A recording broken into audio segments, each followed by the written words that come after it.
Hello and congratulations to this video course on how to boost your engagement in your WordPress site.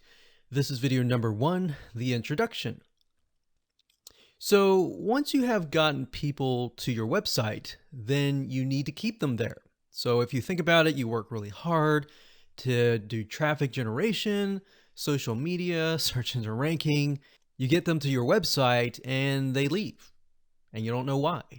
You might have some content, but you don't know why they're not interacting. You don't know why they're not commenting and all that. So engagement is crucial because the more you can get people to engage with your website, the more they will grow closer to knowing you, to liking you, and ultimately trusting you. Once you get all this figured out and you get the engagement, then you can turn them into visitors, into subscribers, and build your email list. So that's essentially the ultimate goal here, because once you get them onto your email list, then you can build a further relationship. And then of course you can sell your products and your services. So the big question is how? How do you get them to stay on your website and get fully engaged? Well, first things first, the way we've laid this video course out is to make sure that the speed of your website is fast, because a lot of times people overlook this factor and they go straight to the engagement plugins or they go straight to the content and they don't know why people leave. Well, if you think about the root cause of it all is because the speed of your site needs to be fast. And that's kind of a no-brainer. So attention spans are getting shorter and shorter. And that is why you need to look at that first. So once you've gotten their attention, you got to keep them engaged, which is the key. So in video number 2, we're going to talk about how you can learn how to test the spot. In video number 2, you'll learn how to test your speed of your WordPress site, because obviously before you need to speed it up, you need to know what your status is. So if you happen to test the speed of the site and it happens to be a big A+, then you're good to go. You don't have to do anything. But of course, on the other side, if you find out that it's an F or D, you need to move it up a few letters up to A or B or C, if C as the max. But generally speaking, you want to do A or B. And you'll see what I mean in just a second when we test it out in video number 2. And of course, video number 3, we'll talk about once you know your speed, how do you actually speed it up? Well, there are 2 factors here. There are plugins, and then there are the way that your web hosting company has set your server up for your WordPress site. Get more into that later on. But the general idea is that there's certain plugins out there that will help you speed it up. And then there are certain plugins out there that may help you a little bit, but don't help you as much as the other ones.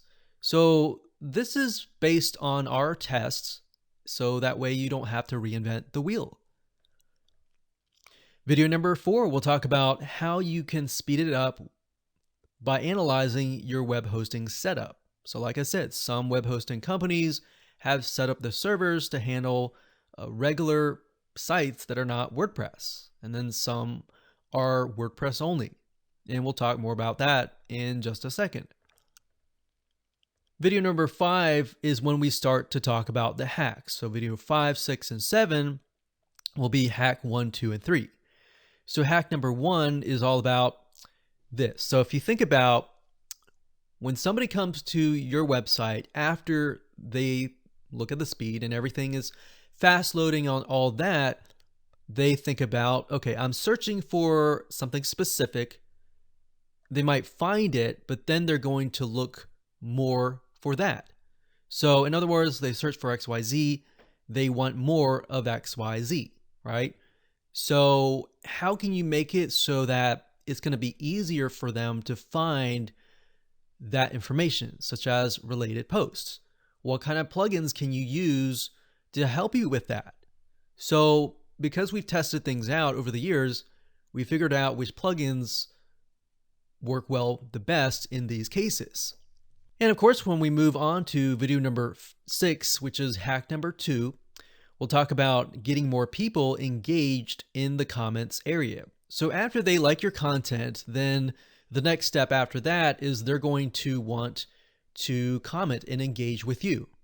Now, if they don't see a lot of people engaging with you, they might not actually enter anything in there. So you want to make sure that it's not just user-friendly, but it's fun.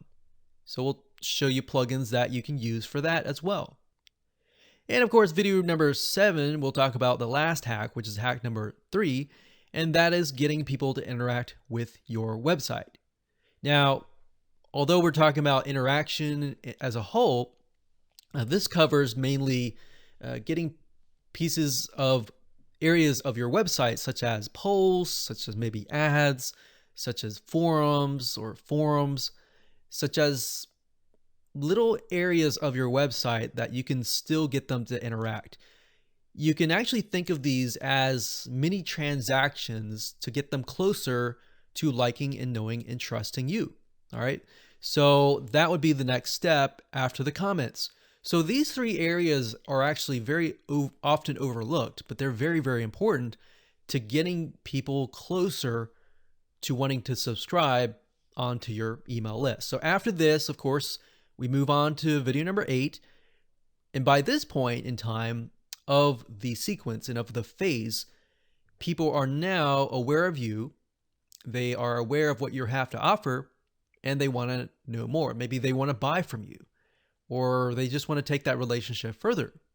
So in video number 8, we'll talk about how to turn your visitors and get them to turn into subscribers and ultimately build your email marketing list. So the email marketing list is the asset that you want to have at the end of the day. The blog is important as well, but the email marketing list is extremely important because that is what is going to help you make more money in the long run. All right. So with that said, let's move on to video number 2.